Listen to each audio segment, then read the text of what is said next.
mulungi ali ku Tawera Radio, Tawera TV wosinzira okubanga otulaba notuwuliriza Zabbi Nafikisa okubanga ntuddewo okulaba nga tukwasaganya ensonga ez'enjawulo naye era nga bulijjo obanga embeera bweri ku mulundi guno gwa njawulo siriiwo nzekka ndi n'omukungu ku kakiiko akatwala bannayuganda mu Abu Dhabi ate ng'era musambi ku ttiimu ya Uganda Cranes Abu Dhabi. Omulundi guno ensonga eriwo waliwo ggala etegekeddwa ng'eno akakiiko akatwala bannayuganda mu UAE yonna kakiteekawo ng'okulaba ng'embeera ey'okugatta bannayuganda wonna okwetula mu UAE. Ku mulundi guno nkyazizza muganda wange okuva ku kakiiko akatwala bannayuganda mu Abu Dhabi era nga agenda kuba annyonnyola ku nsonga ez'enjawulo nga bwe tugenda okuba nga tuziyitamu. Ssebo mukama wange buuza ku batuwuliriza n'abatulaba. Abatuwuliriza mwenna nsooka okubalamusaako n'ekiramuso assalamu alaikum warahmatullahi wabarakatuh. Amannya gange mpitibwa Yusuf Kiyengo nga nze owa welfare ku kakiiko ka bannayuganda mu Abu Dhabi era nga nze omu ku ba representative ba Abu Dhabi ku kakiiko ka bannayuganda akatwalibwa omukulu Abdul Basit Ensubuga akatuula e Dubai. Nja kusooka okubeera nga neebaza nnyo abakulu bano abatukyazizza mu studio wano okubeera nga tusobola okuyisaawo ensonga zaffe olw'okuba nga bateekamu obudde bwabwe ne babeera nga beefiiriza ne bajja okubeera nga batuukirira embeera yonna ebeerawo okuba nga tugituusa ku bantu. Olunaku olwaleero ndi wano okubeera nga njogera ku mupiira ogugenda okubeerayo nga yeggala yaffe egenda okuba nga ekuŋŋaanya bannayuganda mu UAE. Tulaba ggala eno omwaka oguwedde yaliwo ng'era yali mu Emirates ye Sharjah era nga ttiimu ya Uganda Cranes Abu Dhabi yasobola okuba nga ewangula empaka ezo. Lwaki ku mulundi guno era ggala biki bye tusuubira mu ggala, lwaki ggala? Kati embeera bwetyo omwaka oguwedde ggala yali Sharjah, omwaka guno ne tusalawo Abu Dhabi ebeere nga yetegeka. Omwaka oguwedde Sharjah yategeka, omwaka guno Abu Dhabi yetegese era nga mu ggala eno tusuubiramu ebintu eby'enjawulo bingi bye tugenda okuba nga tulaba nga mu byo bye tusuubiramu tulina ttiimu eziwera tusobodde okubeera nga tumobilizinga abantu bonna okuva mu Emirates ez'enjawulo. Tumobilizinze abantu okuva mu Dubai, okuva mu Sharjah, okuva mu Alain, okuva mu Western Region. Tugezezzaako okubeera nga tunoonya ttiimu esobola okubeera nga zikompitinga mu kikopo kino. Essaawa eno tulina ttiimu 10 ezigenda okwetaba mu mipiira gino nga ttiimu zino zirina bakaputeni baazo betubadde tukoordinatinga nabo nga ttiimu ya Dubai tulinamu Dubai Cranes, tulinamu Abu Dhabi Cranes, tulinamu Sharjah Cranes, tulinamu Liwa FC, tulinamu Challenger FC nga eyo ttiimu ya Alain. Okujjako wano kyenja okugambamu Alain eno paati ya Abu Dhabi naye batwewaguddeko ne basalawo okukola ttiimu. Bagambye wadde tuli under Abu Dhabi naye naffe katulete ttiimu ekintu kyongera okubeera nga kizibu. Kwegamba Abu Dhabi eno nnene nnyo, Abu Dhabi nnene nnyo okukomparinga ku Emirates endala. Kati Alain eno erimu bannayuganda bangi kati bagenze ne balaba nga kwegamba basobola okubeera nga bajja ne bakompitinga nabo nga bo ne tubaleka. Alain nayo mweri aleese ttiimu. Tulina ttiimu endala bagiyita Falcon bano bawangalireyo Western Region, nakyo kitundu kya Abu Dhabi. Kitundu kya Abu Dhabi. Abu Dhabi eno nnene nnyo erimu kwegamba tugizitenga tawuni nyingi nnyo eziri mu Abu Dhabi naye nga buli tawuni yasazeewo ebeere ng'ejja na ttiimu. Kwegamba tulina Falcon, eyo Falcon ekolebwa omwami bamuyita Robert Sebo. Tukutumira nnyo, webale nnyo okubeera ng'okunga abaana ba Western Region okubeera ng'obateeka wamu. Tulina ttiimu endala eya China Camp, tulina abakozi gye batera okusula gye basula kati abo nabo basazeewo ne bakola ttiimu eyaabwe. China Camp bagiyita Ryan FC nayo yasazeewo okwegattamu. So tulina ttiimu 10 ezigenda okuvuganya mu kikopo kino. Ekintu kino kyongera kirina ekifaananyi kimpadde nti bwe tutunuulira ggala y'omwaka oguwedde twafuna teams zaali 4 ezavuganya naye okulaba nga ku mulundi guno nti teams zino ziri mu 10 ekyo nno kiwa amaanyi era nitwongera okwebaza akakiiko akatwala bannayuganda mu UAE yonna ne mu Abu Dhabi naddala kati nti omulama ku luno omwaka guno we guli nti mwebale nnyo olw'omulimu ogwo kukunga okulaba nti bannayuganda bongera okuba obumu n'okubanga embeera etambula ddala bulungi. Kati mukulu Yusufu Kiyengo, tournament egale eno oba tournament eno egenda kutandika ssaawa mmeka? Tournament eno tugirinayo ku nnaku z'omwezi zigenda kubeera nga 18 omwezi guno gwennyini gwe tulimu. Lugenda kuba lunaku lwakutaano lwoza Friday yejja. Gale eno etegekeddwa ku Zaidi Cricket Stadium, Khalifa City. Tugenda okusamira empiira gino. Gale eno egenda tandika essaawa 3. Kati wano tu expectinga tiimu zonna. Kapiteni wa Dubai Mr. Hakim, kapiteni wa Sharjah mu Japan, kapiteni wa Wali Wakato, kapiteni wa Abu Dhabi Mr. Roni Senyonjo kutumidde nnyo, kapiteni wa Falcon Robert, kapiteni wa China Camp Ryan FC, ne kapiteni wa Mujumat. Naye Mujumat nayo team naye part of Abu Dhabi naye nga kugamba nabo balese team tugenda kwa ne competitive gala kye tubatusuubira ba captains mwenna wano kyenjo basaba gala tugenda tandika ssaawa 3 era tubasuubira okubanga ssaawa 2 mwenna mutuusiza team zammwe wano. Mu mateeka ge twataddewo omuntu atuuka eddakiika 2 nga team gyogenda osamba weeri dakiika 2 ng'omupiira gwina kutandika naye notuka dakiika 2 late kiba automatically gwoba ogenda osamba naye aba kututteko obubonero. So tu expectinga team zonna by ssaawa 2 tubeere nga tutuuse kubanga tuge kick off time igenda kuba ssaawa 3. Yes. Kakati mukulu Yusufu Kiyengo. Yes. Wakati mweyembeera Gale egenda kubaawo yo kyamazidde okutegeerekeka ng'ennaku z'omwezi 18 olwokutaano luno. Omuwanguzi oba n'abantu abanayolesa ebitone ebyenjawulo okukira ku bannaawe kiki kye mutegeseewo nga abategesi b'omulundi guno? Kakati wano nja kusooka okubeera nga nsaba nnyo Gale eno gye tutegese nja kusooka nkunge bannayuganda okuba nga tujja mu bungi. Ekyokubiri nsaba nnyo tubeere nga tumaintaininga maximum discipline okubeera nga tusobola okugusa ekintu kino okuba nga tufuna ebirabo bino. Mu birabo bye twategese tuyina omuwanguzi agenda okuwangula gala agenda kutwala ekikopo ne gold medals. Tulina owokubiri ajja kutwala naye ekikopo ne silver medals.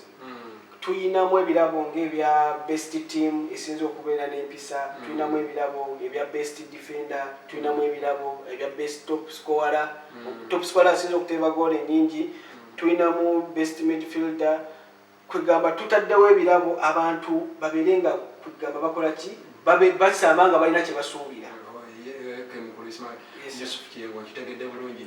Tusuubiremukko ku bubbadinga obwaliwo ku tournament y'omwaka ogwaggwa nti twalaba omukungu wa Badru Kiruuta nti yavaayo n'agamba buli goal eteebwa ngiteekako ssente bweziti. Obubadde obwo obubadde obwo omanyi Mr. Badru Kiruuta oyo omusajja wa Binthani Kago tukwagala nnyo era atubeerawo mu bintu bingi awagira nnyo ebintu byaffe.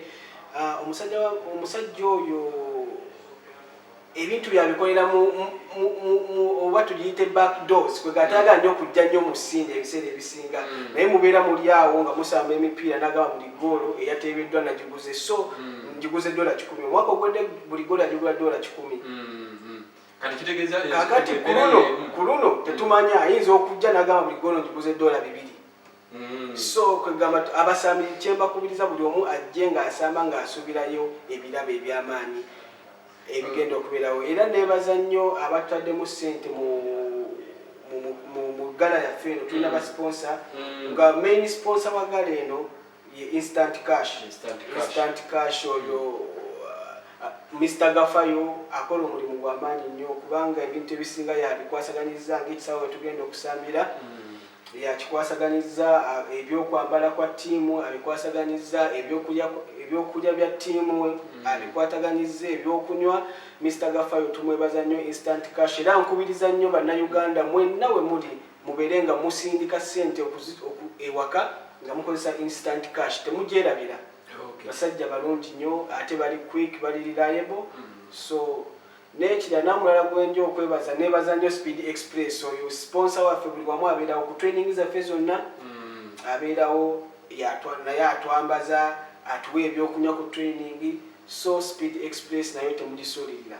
Okay, Mukulu Yusuf Kiyengo nga tunatera okumaliriza naye nga mu mbeera eyo nyini nyongera okwebaza wenna ayeekuumidde ku Tawera TV ne Tawera Radio wonna wosinzira okulaba nga ensonga zikutuukako. Naye njagala okutegeeza nti puroguramu eno ewagirwa Speed Express nga bano bannaffe be bakola ku nsonga z'okuggulawo diaspora baka account ne bakola ku flight ticketing ko wamu ne Dubai Visit Visa. Kale oba obeetaaze jangu wano mu kibuga Abu Dhabi ku Electra Street ku kizimbe kya Coop Building okuliraana na EDCB Bank awo nga babeera. Era tubeebaza nnyo bannaffe aba Speed Express okulaba nti ensonga za Tawera Radio wamu n'eza Uganda Plains Abu Dhabi muzikwasaganya zonna omulundi gumu, ekintu ne kibeera maridadi sana. Mu mbeera eyo yennyini nja kwongera okubuuzaako baganda baffe aba Eastgate Cafeteria, wenna munnayuganda ali eyo nga oyagala okulya ku mmere ey'ewaka, ensonga ezo bannaffe bazikwasaganyiza ddala bulungi nnyo nnyini ddala. Nenjagala okwebazaako sponsor omukulu wa ggala eyo, abakulu aba Instant Cash, tinamwe mwebale nnyo, mwebalire ddala omukulu Gafayo Albert, twebaza omulimu ogw'amaanyi gw'okola. Kakati Mukulu Yusuf Kiyengo nga tunatera okumaliriza omukolo gwe tugula nti gugenda gatta bannayuganda bonna okwetoloola mu UAE, bantu ki abakungu be tusuubira okuba ku mukolo okwongera okuguwa amaanyi n'okuweesa ekitiibwa? Kakati omukolo ogwo tusuubira okuba nga tulisiivinga abantu bangi okuva mu Emirates ez'enjawulo, okuva mu Alain, okuva mu Dubai, okuva Sharjah, Rasul Khaimah, Fujairah, Ajman. Kwega tusuubira abantu bangi, era mu kusuubira abantu abangi tulina omugenyi omukulu ng'abagenyi abakulu bajja kuba nga bava mu embassy, nga tusuubira ambasada wa Uganda ajja kubeerawo, ambasada wa Uganda ne ttiimu ye tubasuubira okuba nga bajja kubeerawo. Tusuubira omusajja wa Kabaka Abbas Nsubuga akulira ebbendobendo lya Buwarabu, ekyombo kya Buwarabu agenda kubeerawo nga mu bagenyi abakulu. Tusuubira President wa Bannayuganda Abdul Basit Nsubuga naye ajja kubeerawo. Bannange mujje mulabe babakulembera, mujje mubeerewo. Tusuubira ab'ebitiibwa ab'enjawulo bajja kubeerawo. Tusuubira chairman waffe owa Abu Dhabi Sebugwawo Ismaila ajja kubeerawo ng'akwasaganya ensonga zonna. Tusuubira Mr. Ndugwa oyo yakulira ab'e Dubai tumusuubira okubeerawo. Tusuubira Ismaila Kamoga oyo yatwala ekyombo kya Sharjah. Ne bwana Badiru Kiruuto ono, Badiru Kiruuto ono musajja ali kakiiko ka Buganda ate kwegamba naye tumusuubira okubeerawo ku mukolo ogwo.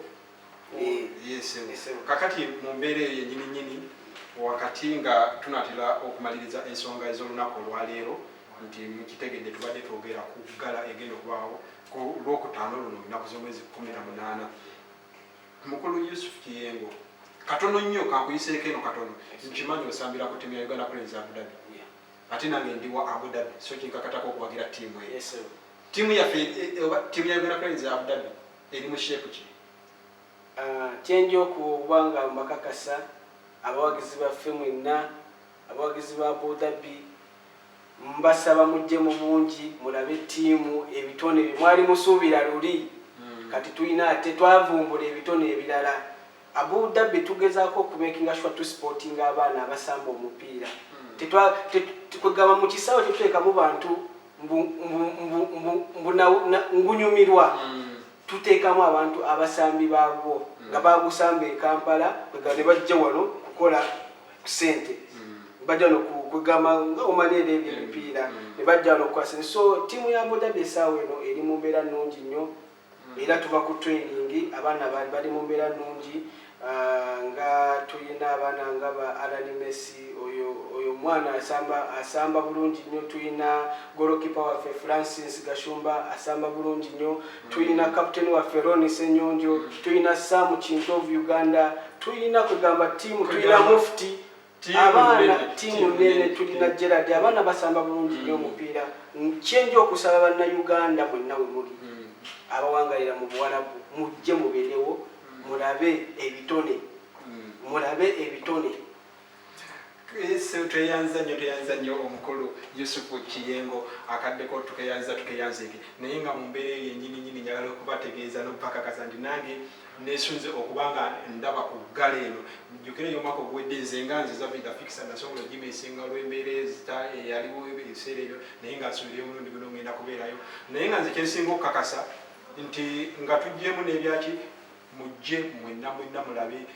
Dubai erina abaana ab'ebitone, Aleni erina, Abu Dhabi y'ekyo kimanyikiddwa, ne Emirates eddala zonna zirina abaana. Nga juzi twali ku tournament y'e Sharjah bwe bali bateekateeka okulondamu ttiimu eno abakiikirira abaana abasamba obulungi twabalengeramu awo. Mwenna mujje abatasobola kubalabako olwo mujje mubeerewo mu mbeera eyo yennyini. Kakati mukulu Yusufu Kiyengo ng'osiibula kunga abantu basobole okujja okubeerawo mu tournament mu ggala eno, ate otumireko ne ku bantu bomu babiri oba oli awo. Neyanza nnyo mukama wange. Kakati nja kubeera nga nkunga abantu ba Abu Dhabi, nja kusookera ddala Abu Dhabi, mujje mubeerewo mulabe ttiimu yammwe esamba etya, ekola etya.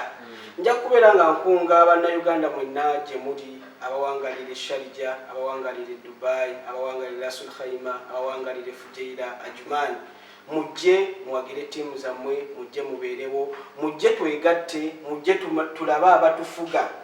Abantu bangi tuli wano mu UAE naye nga tetumanyi gye tulina kugenda just ng'ofunye in case olina obuzibu bwonna olinamu obwetaavu. Nsaba mwenna mujja kulaba ab'ebitiibwa, mujja kubeera nga muli connected with the embassy, mujja kubeera nga muli connected n'abatufuga. Tulina aba Buganda bajja kubeerawo, President wa Uganda ajja kubeerawo, mulabe mubeere nga twemanya. Nsaba mwenna gye muli mujje mu bungi ku lunaku olwo. Nja kubeera nga neebaza nnyo Tawira Radio, Tawira TV olw'omulimu omulungi gwe mukola okubanga musobola okutuusa amaloboozi gaffe eri eggwanga lyonna, kubanga kino tekikoma wano, kituuka e Uganda, kituuka mu nsi yonna. Mbeebaza nnyo olw'omulimu omulungi gwe mukola, tubasaba musigaze omutima ogwo. Era n'omuntu yenna ali eyo ng'olina ekintu kyonna kye weetaaga okukavalinga, mubeere nga mutuukira Tawira Radio, Tawira TV, bajja kubeera nga mubafuna. Era mubeere nga mubakeberako ku Facebook kwe bali, oteeka mu test Tawira Radio, Tawira TV, ejja kukuleetera buli kimu. Bakutuusaako amawulire w'ogeetaagira, bakutuusaako amawulire essaawa yonna. Tubebaza okubanga muli balabi balungi era bagoberezi balungi nnyo aba Tawira Radio ne Tawira TV wano mu kibuga ekikulu kyayo eri Abu Dhabi. Tusinzira okubanga tukuweereza naye nga ng'omulamu ogubadde mbadde ne muganda wange Yusufu Kiyengo nga ono mukungu ku kakiiko akatwala bannayuganda mu Abu Dhabi era nga waweero feya ensonga bwatu bazikwataganyiza ng'era atunnyonnyodde akawumvu n'akaga akaggala nga bwegenda okubeera olunaku olwo lwonna.